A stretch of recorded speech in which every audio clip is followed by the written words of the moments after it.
hari yang luar biasa, pagi yang luar biasa. Saya harap semuanya masih dalam keadaan sehat. Kita akan bersama-sama memuji dan menyembah nama Tuhan. Walaupun gunung-gunung beranjak.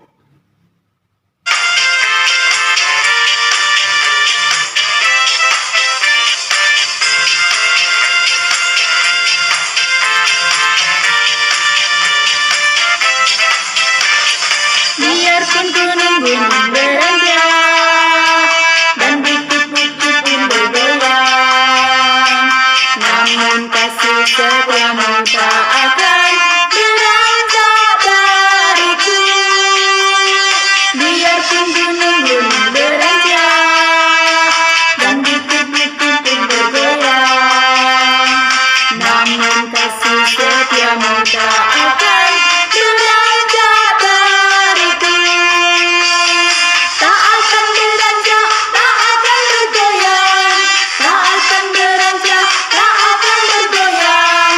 Demikianlah firman Tuhan yang mengasihiku. Tak akan beranjak, tak akan bergoyang, tak akan beranjak, tak akan bergoyang. Demikianlah firman Tuhan yang mengasihiku. Anak-anak, apapun yang terjadi di dunia ini, tapi kasih setia Tuhan tidak akan lepas dari kita semua. Kita akan tetap dikasihi Tuhan. Biarpun gunung-gunung beranjak dan bukit-bukit pun bergoyang, namun kasih setiamu tak akan beranjak dariku. Biarpun gunung-gunung beranjak dan bukit-bukit pun bergoyang, namun kasih setiamu tak akan beranjak dariku. Tak akan beranjak, tak akan bergoyang, tak akan beranjak, tak akan bergoyang. Demikianlah firman Tuhan yang mengasihiku. Tak akan beranjak, tak akan bergoyang, tak akan beranjak, tak akan bergoyang. Demikianlah firman Tuhan yang mengasihiku. Ini kita akan sama-sama memuji dan menyembah nama Tuhan. Firman-Mu pelita bagi kakiku.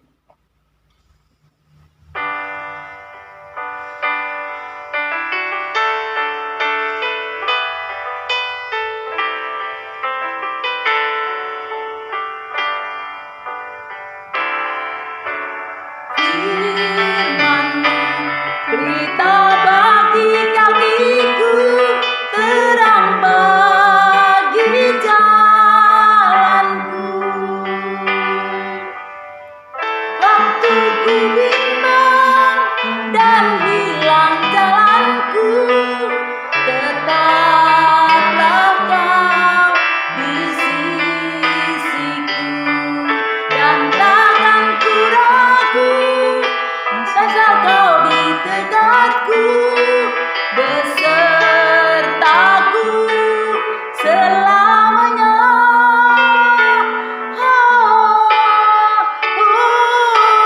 Firman-Mu pelita bagi kakiku, terang bagi jalanku. Tuhan Yesus, kami mengucap syukur kalau pagi hari ini Bapa, kami masih diberi kesehatan, kami masih mampu memuji dan menyembah nama Tuhan. Itu karena anugerah-Mu, kasih-Mu di dalam hidup kami. Biarlah hati kami adalah seperti tanah yang gembur, yang siap ditanami dengan firman Tuhan. Terima kasih atas semua kebaikan Tuhan dalam hidup kami. Di dalam nama Tuhan Yesus, semua pujian, hormat, syukur hanya kepada Tuhan Yesus Kristus. Haleluya. Amin. Khotbah hari ini berjudul Dulu Saya Buta, Sekarang Dapat Melihat. Diambil dari kitab Yohanes 9 ayat 1 sampai 41. Ayat emasnya adalah Yohanes 9 ayat 25. Sekarang anak-anak bisa melihat dulu, ambil Alkitabnya dan baca di Yohanes 9 ayat 1 sampai 41. Rangkuman dari cerita di atas, anak-anak. Anak-anak, cerita di atas adalah cerita di mana ada seorang pengemis buta sejak lahir. Buta itu bisa berbicara. Satu, ketidaktahuan tentang kabar keselamatan, tentang Yesus Kristus.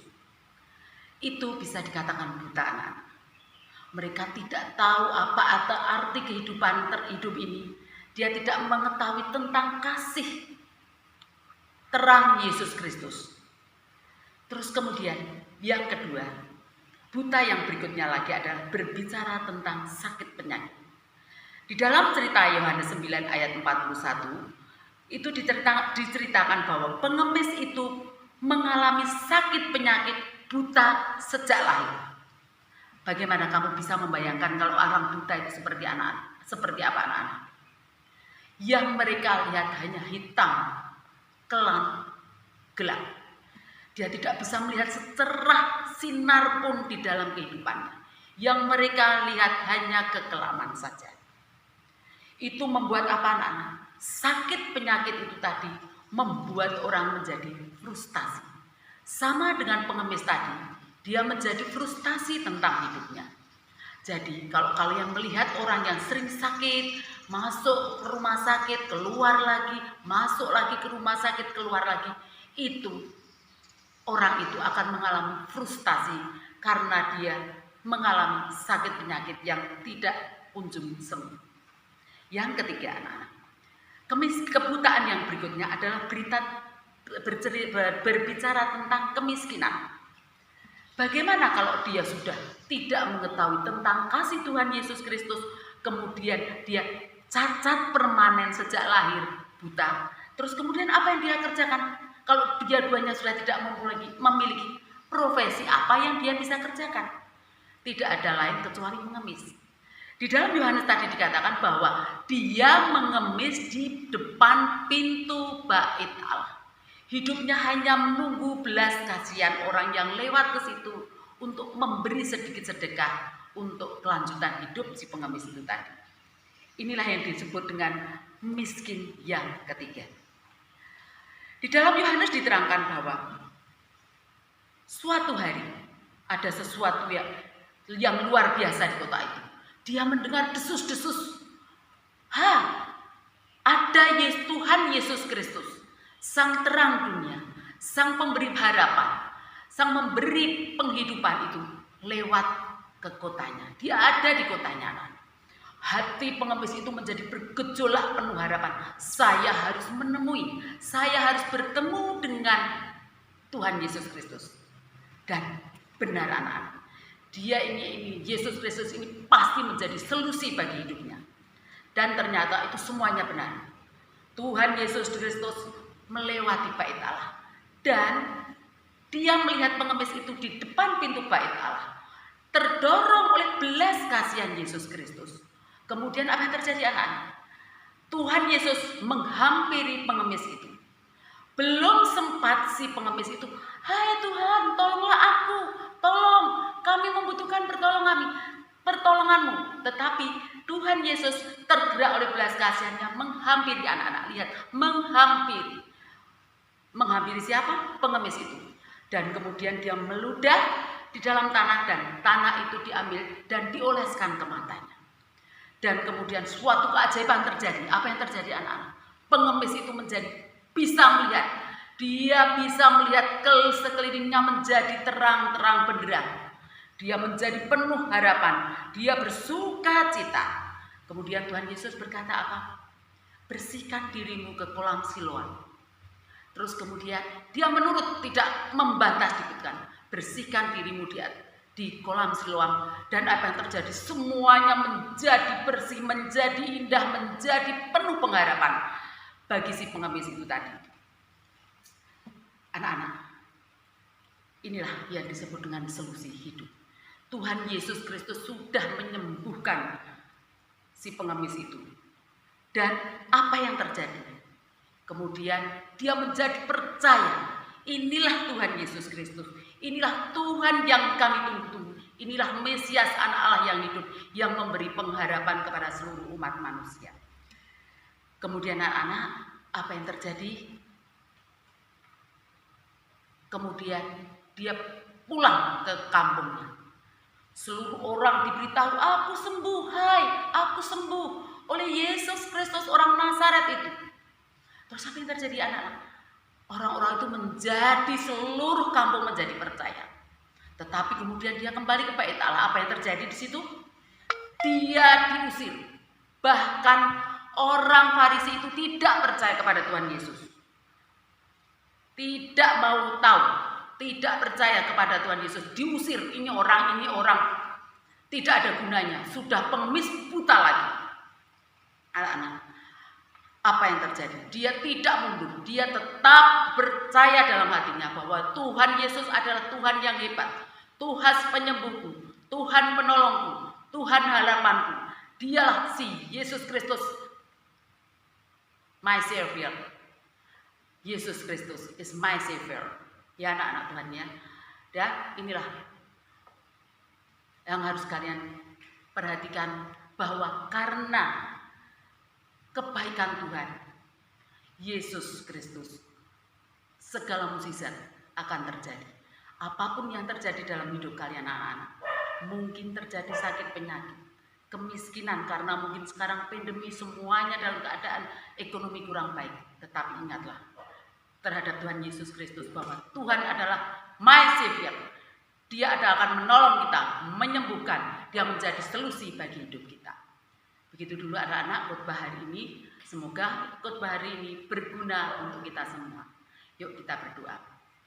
Tuhan Yesus, kami mengucap syukur kalau pagi hari ini Tuhan kami boleh mendengarkan firman-Mu sekali lagi Bapa.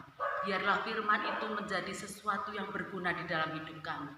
Kami semakin mendengar kabar baik itu, kami semakin dihapuskan dari kebutaan kami tentang Tuhan Yesus Kristus, tentang segala sakit penyakit tidak membelenggu kami lagi. Segala kemiskinan kami kebas di dalam nama Tuhan Yesus Kristus. Kami ingin menjadi orang yang dapat dipercaya oleh Tuhan, dapat menjadi alat-Mu dalam hidup ini. Terima kasih Tuhan Yesus. Segala pujian hanya kepada Tuhan Yesus Kristus. Haleluya. Amin. Oke, kita akan sama-sama menghafalkan ayat hafalan kita.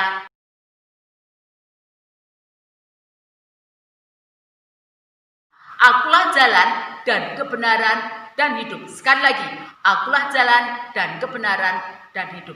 Demikian firman Tuhan untuk pagi hari ini anak-anak. Semoga firman kali ini menjadi manfaat yang luar biasa bagi hidup anak-anak sekalian. Terima kasih, Tuhan Yesus memberkati.